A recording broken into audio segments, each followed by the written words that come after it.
देखो, अगर स्मार्टफोन लेने का सोच रहे हो ना, तो स्मार्ट बनना भी जरूरी है। मतलब कहने का ये है कि यार हर लेटेस्ट लॉन्च स्मार्टफोन लेने की जरूरत नहीं है। हो सकता है उसी कंपनी का जो प्रीवियस जनरेशन वाला मॉडल हो वो ज्यादा बेहतरीन मिले। यहां पे है मेरे पास Oppo Reno 15C, जो कि 30 से 40 हजार रुपए की प्राइसिंग के बीच में आता है। और यहीं पे मुझे ध्यान आया कि Oppo Reno 14 भी तो सिमिलर प्राइसिंग ब्रैकेट में आता है। तो आज ना आपके लिए एक बहुत ही क्लियर वाला कंपैरिजन हो जाएगा कि यार Oppo Reno 15C लेना चाहिए कि Oppo Reno 14 लेना चाहिए। ओल्ड जनरेशन या न्यू जनरेशन, कौन है आपके लिए ज्यादा बेनिफिशियल चॉइस, बहुत ही इजी तरीके से क्लियर करते हैं। जैसे एक चीज क्लियर कर देता हूं, चाहे आप पुराना जनरेशन लो, उसमें भी केबल मिल जाएगी, चार्जर है, कवर है, या नए जनरेशन 15C में भी आपको सब चीजें मिलती है। तो ये एक बहुत ही अच्छा वाला पॉइंट मुझे लगा। ऑल्दो जहां पे बिल्ड और डिजाइन की बात आती है, बहुत बड़ा वाला डिफरेंस आ जाएगा। बैक से लुक में तो आपको शायद ही उतना बड़ा डिफरेंस फील होगा, क्योंकि कैमरा मॉड्यूल और डिजाइन वगैरह काफी सिमिलर है। बट जब आप हाथ में लेते हो तो कहोगे भाई प्लास्टिक और ग्लास का डिफरेंस बहुत इजीली मिल रहा है। Oppo Reno 15C के अंदर पूरी तरीके से ये प्लास्टिक बिल्ड मिलता है। ऑल्दो बैक में आपको मैट फिनिश में मिल जाएगा, तो थोड़ा सा प्रीमियम जरूर से लगता है। बट हाथ में लेते हैं जब कंपेयर करते हैं Oppo Reno 14 से, बैक में मैट फिनिश वाला ग्लास है, मिडिल फ्रेम इसका एरोस्पेस ग्रेड एल्यूमिनियम का मिलता है, तो हाथ में भी ये पूरी तरीके से फील देता है कि यस एक्चुअली में आपने कोई प्रीमियम चीज पकड़ी हुई है। वैसे वेट के हिसाब से Oppo Reno 14 थोड़ा सा लाइटर साइड में है, 15C थोड़ा सा हैवियर साइड में भी मिलेगा। तो यहां पे एक चीज तो मैं क्लियर कर सकता हूं, अगर प्रीमियम बिल्ड या डिजाइन के मामले में देखोगे तो आई विल से कि पुराना जनरेशन ज्यादा बेटर था, ज्यादा अच्छा अभी भी आपको मिलता है 15C के कंपैरिजन में। ऑल्दो एक चीज दोनों में अभी भी सिमिलर है कि IP68 और 69 की वाटर रेजिस्टेंट रेटिंग मिल जाएगी, तो दोनों में अच्छा वाला वाटर रेजिस्टेंट रेटिंग दिया हुआ है। बट जहां पे फ्रंट में डिस्प्ले प्रोटेक्शन आती है, Oppo Reno 14 में गोरिल्ला ग्लास 7i की प्रोटेक्शन मिलती है, जहां पे Oppo Reno 15C में गोरिल्ला ग्लास प्लस की प्रोटेक्शन मिलती है। यानी 7i आपको ज्यादा बेटर जो डिस्प्ले प्रोटेक्शन है प्रोवाइड कर पाता है। बट यहीं पे डिस्प्ले से याद आया मुझे, एक बार बेजल्स नोटिस करो कि 15C के कितने मोटे बेजल्स हैं कंपेयर टू 14। अब ये हो गया, तो एक चीज और भी नोटिस करो कि यार 15C में आपको HDR का सपोर्ट नहीं मिलता है, जहां पे 14 में आपको HDR का सपोर्ट मिल जाएगा। बाकी उसके अलावा अगर आप कलर्स वगैरह में भी नोटिस करोगे ना, जो Oppo Reno 14 है उसके अंदर ज्यादा बेटर कलर्स आते हैं, थोड़े पॉप होके ज्यादा बेटर डीपर ब्लैक्स आपको इसके अंदर मिलते हैं। इवन शार्पनेस भी ज्यादा बेटर है 15C के कंपैरिजन में। इवन 15C में आपको फुल HD प्लस वाली डिस्प्ले है, जहां पे 14 में आपको 1.5 के रेजोल्यूशन वाली डिस्प्ले मिलती थी। तो जो शार्पनेस है उसका भी डिफरेंस आप क्लियरली नोटिस कर सकते हो। ऑल्दो साइज वगैरह में बहुत बड़ा वाला डिफरेंस नहीं है, बट एक जगह पे जैसे मैंने बताया क्लियर फील होता है कि display quality wise Oppo Reno 14 ज्यादा बेटर डिस्प्ले निकाल के देता है। वैसे आउटडोर विजिबिलिटी दोनों ही डायरेक्ट सनलाइट के अंदर बहुत आराम से विजिबल हो जाते हैं, तो विजिबिलिटी वाइज तो समस्या नहीं आएगी। बट हाँ, HDR प्लेबैक ना मिलना, कम रेजोल्यूशन के डिस्प्ले होना, इवन थिकर बेजल्स होना, इसको नए जनरेशन को तो यार और भी ज्यादा ओल्ड फील करा देते हैं। वैसे हाँ, दोनों में आपको इन डिस्प्ले वाला फिंगरप्रिंट सेंसर मिल जाएगा और दोनों ही फास्ट वर्क करते हैं। बट यहां पे एक डिफरेंस अगर आपको नोटिस हुआ एनिमेशन में, तो कमेंट करके एक जरूर से बताना। अगर नहीं हुआ है तो मैं हूं बताने के लिए, सब्सक्राइब वाला बटन एक बार जाके फटाफट दबा लो। देखो, सॉफ्टवेयर की बात क्लियर कर देते हैं। फिलहाल के टाइम में दोनों में कलर OS मिलती है, दोनों में Android 16 बेस्ड आपको मिल जाएगी, और दोनों में ही कुछ pre installed application, hot apps and hot games भी आपको मिलते हैं। वैसे हाँ, एक चीज तो मैं जरूर से कहूंगा, जो 15C है इसके अंदर आपको एक जनरेशन अपडेट ज्यादा मिलेगी Oppo Reno 14 के कंपैरिजन में। बट आप यहां पे नोटिस करो एनिमेशन को, ऐप ओपनिंग क्लोजिंग वाले इसके अंदर आते ही नहीं है, यानी लाइटर वर्जन 15C के अंदर मिलता है। वैसे तो आपको यार AI वाले अगर फीचर्स देखोगे तो AI एडिटर वाले सारे फीचर दोनों में सिमिलर मिल जाएंगे। इवन दोनों में कॉलिंग के टाइम पे जो कॉल असिस्टेंट है वो भी आपको सिमिलर मिल जाएगा। बट एक AI फीचर यहां पे कम मिलता है, जो कि है AI सर्च। ये Oppo Reno 14 के अंदर ही आता है। बट जो नॉर्मल बेसिक एडिटिंग वाले फीचर हैं वो Oppo Reno 14 में ज्यादा मिलते हैं। जैसे आप यहां पे फ्लक्स थीम देख सकते हो, इसके अंदर भी चेकआउट करो, जो वीडियो वॉलपेपर लगाने का ऑप्शन है Oppo Reno 14 में है, 15C में नहीं मिलता है।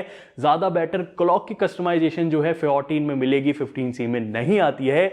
यानी जो 15C है इसके अंदर लाइटर वर्जन कलर OS का यहां पे इन्होंने दिया हुआ है, जो कि फुल्ली उतना अच्छा नहीं निकल के आता है, उतना प्रीमियम भी फील नहीं कराता है। यानी पुराना जनरेशन भाई इधर तो जीतता ही हुआ जा रहा है। बाकी तो यार नॉर्मल लुक देखोगे तो दोनों का ही आपको सिमिलर मिल जाता है। बट हाँ, अच्छे एनिमेशन के साथ, अच्छे फीचर्स के साथ Oppo Reno 14 यहाँ पे आगे जाता है। बट एक और जगह जहां पे Oppo Reno 14 आगे जाता है वो है परफॉर्मेंस। अब देखो Oppo Reno 14 के अंदर MediaTek Dimensity 8350 वाला चिपसेट आता है, जहां पे Oppo Reno 15C के अंदर आपको Snapdragon 6 Gen 1 वाला चिपसेट मिलेगा।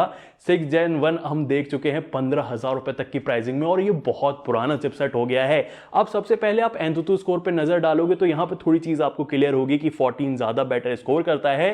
बट सबसे पहले आप नजर डालो यहां पे UFS स्टोरेज पे, तो 3.1 दोनों में आती है, बट जो रैम टाइप है Oppo Reno 14 में LPDDR5X है, जहां पे 4X आपको 15C में मिलेगा, यानी पुराना जनरेशन है। और ये चीज आपको और भी ज्यादा क्लियर दिखेगी जब मैं नॉर्मल यूज में दोनों में एप्स वगैरह ओपन करूंगा। एक तो आपको एनिमेशन 15C के अंदर नहीं मिलता है, और दूसरी चीज Oppo Reno 14 फास्टर ऐप को ओपन भी करता है। इवन मल्टीटास्किंग के अंदर इसके अंदर शटर्स नहीं आते हैं, लैग्स फील नहीं होते हैं, ज्यादा स्मूदर परफॉर्म करता हुआ भी आपको ये मिलेगा।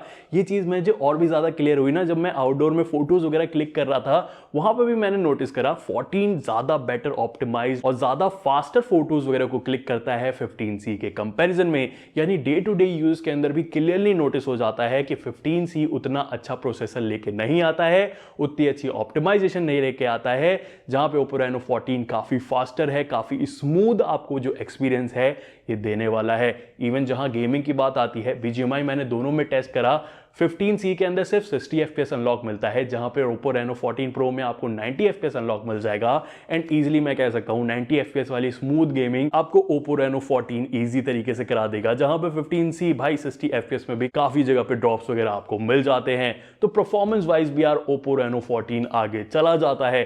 कहां पे Oppo Reno 15C आगे जाएगा, वो है बैटरी के मामले में, क्योंकि 15C के अंदर आपको 7000 mAh की बड़ी बैटरी 80 वॉट की फास्ट चार्जिंग के साथ मिलती है, जहां पे 14 में 6000 mAh बैटरी 80 वॉट की फास्ट चार्जिंग के साथ मिलेगी। एंड यस, आपको बैटरी बैकअप में डिफरेंस जरूर से मिलने वाला है, तो ये एक उसका प्लस पॉइंट जरूर से होता है। बट इन दी एंड जहां पे कैमरा की बात आती है, कतई शॉकिंग वाले रिजल्ट आपको मिलेंगे। वैसे सेटअप वाइज तो Oppo Reno 14 में 50 मेगापिक्सल का मेन सेंसर है, 50 मेगापिक्सल का आपको टेलीफोटो कैमरा एंड 8 मेगापिक्सल का अल्ट्रा वाइड मिलता है, जहां पे 15C के अंदर 50 मेगापिक्सल का मेन सेंसर है, 8 मेगापिक्सल का अल्ट्रा वाइड है, 2 मेगापिक्सल का मैक्रो कैमरा है। यानी टेलीफोटो कैमरा तो इसके अंदर आता ही नहीं है। वैसे सेल्फी कैमरा दोनों में ही आपको 50 मेगापिक्सल का मिल जाएगा, तो ये एक थोड़ा सा प्लस पॉइंट मैं जरूर से काउंट करूंगा। बट अगर आप इमेजेस को देखोगे, देखो 8 मेगापिक्सल वाली फोटोज दोनों में ही काफी सिमिलर आपको मिलती है, बहुत ज्यादा डिफरेंस यहां पे फील नहीं होता है। बट डिफरेंस आपको फील हो जाएगा जब आप मेन सेंसर वाले शॉट्स देखोगे। यहां पे उन लोगों को ये वीडियो जरूर से शेयर कर देना जो कहते हैं भाई मेगापिक्सल का नंबर ही सब कुछ होता है। सॉफ्टवेयर या लेटेस्ट जनरेशन या बेटर ISP वाला परफॉर्मेंस वाला चिपसेट से कोई फर्क नहीं पड़ता। यहां पे आप चेकआउट करो इमेजेस को, कितने क्लियर यहां पे पता चलता है। जो Oppo Reno 14 है ज्यादा बेटर इमेजेस निकालता है, ज्यादा बेटर कलर्स को मेंटेन करता है। इवन चाहे आप डे लाइट वाले शॉट्स देखो, चाहे लो लाइट वाले शॉट्स देखो, आपको कलर ज्यादा अच्छे मिलेंगे, डिटेल ज्यादा अच्छी आपको यहां पे मिल जाएगी। और ये चीज और भी ज्यादा आपको पता चलेगी जब आप पोर्ट्रेट शॉट्स में जाते हो। एक तो चीज क्लियर है कि Oppo Reno 14 में आपको 3.5x तक का ऑप्शन मिलता है, जहां पे 15C में सिर्फ 2x पोर्ट्रेट का ऑप्शन आपको मिलेगा।